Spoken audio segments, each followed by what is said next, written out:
Film akan diawali dengan seorang pria yang sok cool yang bernama Yang Seok. Ini dia orangnya. Yang pada saat itu, ia sedang bersiap-siap menuju ke sebuah kafe untuk mendatangi reunian teman di kampusnya. Terlihat Hyung Seok begitu bersemangat untuk segera datang ke tempat tersebut. Disebabkan ia akan bertemu dengan seorang wanita idamannya.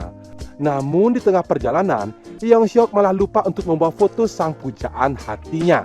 Sehingga Hyung Seok pun harus kembali pulang untuk mengambil foto tersebut.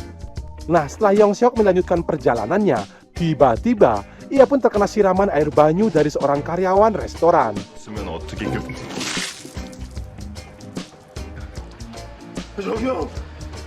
Beruntungnya, Hyung Seok ini adalah merupakan seorang pria yang penyabar.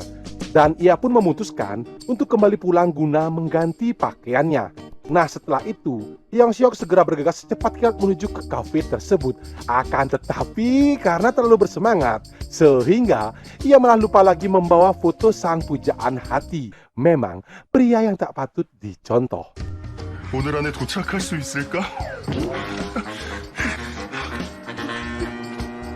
Dan akhirnya, Hyung Seok sampailah di kafe tersebut. Di sana, ia pun melihat wanita idamannya yang bernama Heon, yang sudah berkumpul dengan teman lainnya.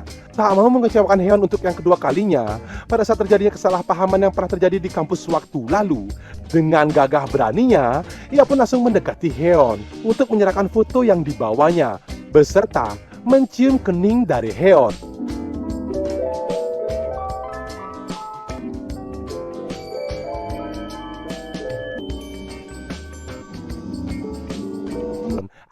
Sayangnya, semua itu hanyalah khayalan semata. Nyatanya, di kala itu Hyun sudah memiliki seorang pasangan. Ya, dikarenakan rasa penasaran, secara perlahan Hyun Seok pun membututi mereka sedari belakang. Terlihat, Hyun bersama pacarnya sedang membicarakan suatu hal. Namun si pria dolkonyot itu tidak tahan melihat kemolekan tubuh dan kecantikan dari Hyun. Sehingga si pria buaya darat tersebut malah langsung ingin melumat habis bibir dari Hyun. 맛있거든. 내 말 무슨 말인지 알지?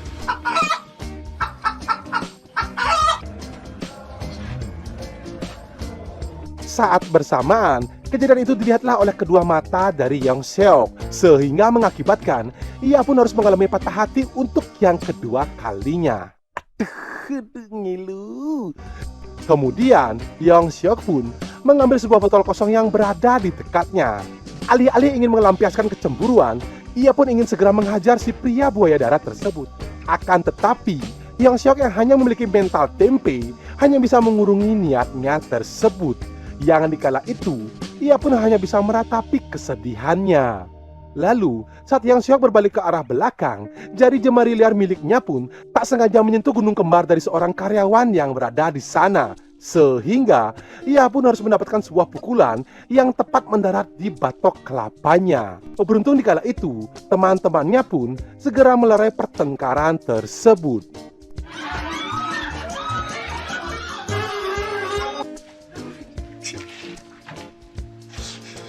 Pada malam harinya, Hyung Seok kembali melakukan aktivitas bekerja sebagaimana mestinya. Yang dikala itu menjadi seorang kasir di sebuah swalayan Indomaret terdekat.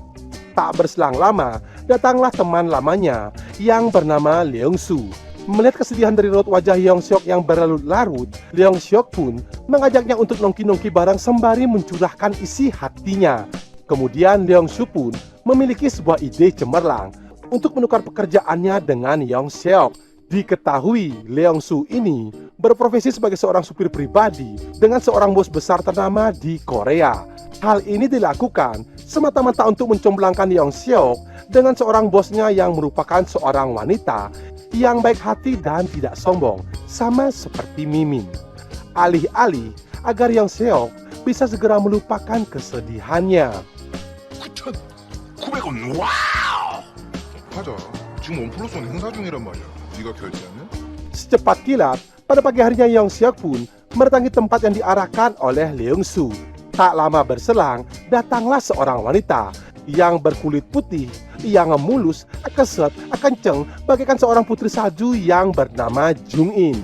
Nah, wanita inilah bos besar dari Leung Soo. Tanpa basa-basi, Jung In pun meminta Yong Seok untuk mengantarnya menuju ke sebuah hotel. Nah, saat di dalam mobil, Yong Seok pun terlihat sangat kebingungan cara menghidupkan mobil tersebut. Disebabkan selama ini, ia hanya pernah mengendari mobil yang beroda 3. Melihat hal itu, Jung In pun menjelaskan cara menghidupkan mobil miliknya. 사이드 브레이크 이거 풀라고.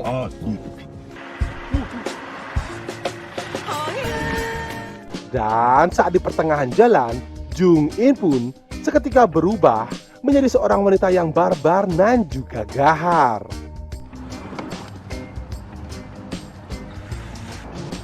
그러니까 이제부터 그 입고요. 오케이? Sesaat kemudian, Jung In pun tertidur lelap. Yang dikala itu, Yong Seok pun melihat pemandangan gratis kemolekan tubuh dari bosnya. Sehingga jenius papanya pun seketika terbangun dari tidurnya. Tanpa pikir panjang, ia pun mulai mendaki pegunungan yang begitu menjulang milik Jung In. Naasnya, aksi liarnya tersebut disadarilah oleh Jung In. Merasa akan dipecat dari pekerjaannya, ternyata Jung In pun malah mengarahkan tangan dari Yong Seok untuk merogoh kehangatan goanya. Sontak membuat Mimin dan juga penonton pun kaget setengah mati. 놀라면 여기서 놀아. 감사합니다. Tak lama berselang, tibalah mereka di tempat tujuan. Nah, saat Yong Seok ingin keluar dari kamar hotel tersebut, seperti diberikan sebuah isyarat, Jung In pun malah meminta Yong Seok untuk menunggu di dalam kamarnya. Dia dikarenakan telah menyetir seharian penuh, Yong Seok pun memutuskan untuk beristirahat sejenak. Dalam samar-samarnya, datanglah Hyeon yang secara tiba-tiba, yang pada saat itu malah langsung menyodorkan bakpo hangat kepada Yong Seok. Akan tetapi dengan gobloknya, Yong Seok menolakkan tawaran tersebut, sehingga ia pun kembali tersadar dari imajinasi liarnya. 뭔데 착각하라고 네가 뭔데 나 깨차려 왜? 야. 야. 빨리 와. Lanjut cerita, kemudian Jung In mengajak Yong Seok untuk menemaninya jalan-jalan berduaan sembari menikmati keindahan alam di sekitar. Namun saat di pertengahan jalan, tiba-tiba mereka malah dihadang oleh seorang anak bocah FF yang dikala itu ingin menebeng mobil bersama mereka. Tak lama berselang, Yong Seok dan juga Jung In pun telah tiba di tempat tujuan dari bocah FF tersebut. Ya, dikarenakan sudah kelelahan, mereka pun memutuskan untuk kembali ke hotel tersebut. Setelah itu, mereka pun memutuskan untuk check out bersama.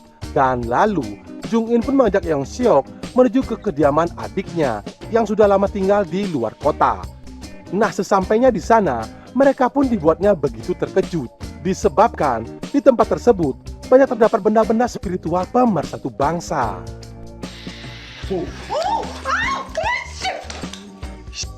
Scene selalu berpindah ke Leongsu yang pada saat itu sedang mengejar seorang wanita untuk memberikan struk token listrik yang telah ditinggalkannya. Nah, wanita ini bernama Hinata. Saat bersamaan, Leongsu pun mengungkapkan perasaan terhadap Hinata bahwa belakangan ini ia kerap melihat Hinata yang berbelanja di supermarket tersebut. Dalam lubuk hati terdalam dari Leongsu muncullah benih-benih cinta terhadapnya. Tak tahan akan melihat bodi Hinata yang genyal-genyol, Leongsu pun langsung mengajak Hinata ke dalam swalayan. Yang ternyata dengan liarnya, ia ingin melakukan senam pemanasan di tempat umum. Akan tetapi pada saat itu, Hinata pun tak mau membuka lebar pintu masuk ke dalam goanya, yang disebabkan mereka akan terganggu jikalau adanya kedatangan seorang customer. Tak mau kehilangan kesempatan emasnya, Leongsu pun langsung tancap gaspol remblong untuk langsung mengajak Hinata menuju ke kosannya. Sehingga pedang naga puspa 212 miliknya berhasil merobek-robek gawang dari Hinata yang telah lepas dari penjagaan. 1-0 untuk Leongsu.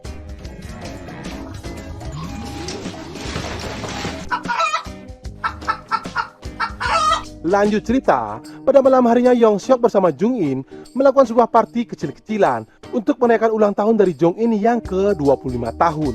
Kemudian Jung In pun mengatakan bahwa selama ini ia merasa nyaman jika berada dekat bersama Yong Seok. Mendengar hal itu, Yong Seok pun langsung menyosor basahnya bibir dari Jung In. Akan tetapi saat bersilah lidah, Yong Seok pun kembali teringat dengan pujaan hatinya. Seketika, ia pun menghentikan aksi tersebut, sehingga menyebabkan Jung In pun merasakan kekecewaan yang mendalam.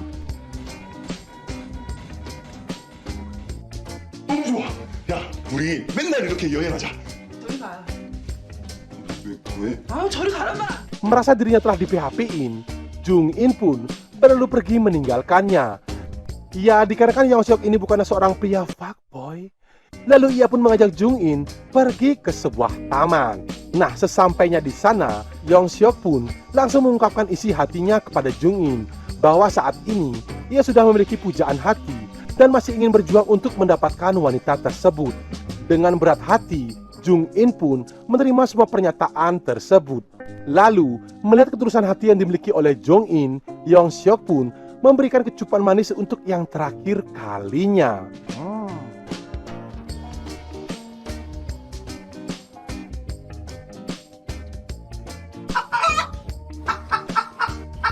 Pada pagi harinya, Jung In pun mengantarkan kembali Yong Seok untuk kembali ke kediamannya.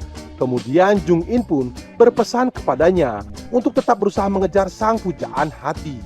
이렇게 헤어지는 건가? 나도 싫어. 왜 해본 소리야. 고마워, 나 네 모습. Setelah itu, Yong Seok pun kembali menjalani pekerjaan sebagaimana mestinya. Dan pucuk dicinta ulam pun tiba. Berkat bantuan dari sang sutradara, Hyeon pun datang tiba-tiba menghampirinya. Kemudian Hyeon pun mengatakan bahwa selama ini ia memiliki perasaan cinta terhadap Yong Seok dan ingin segera menjalani hubungan yang serius bersamanya ke jenjang pernikahan. 한번 재보자.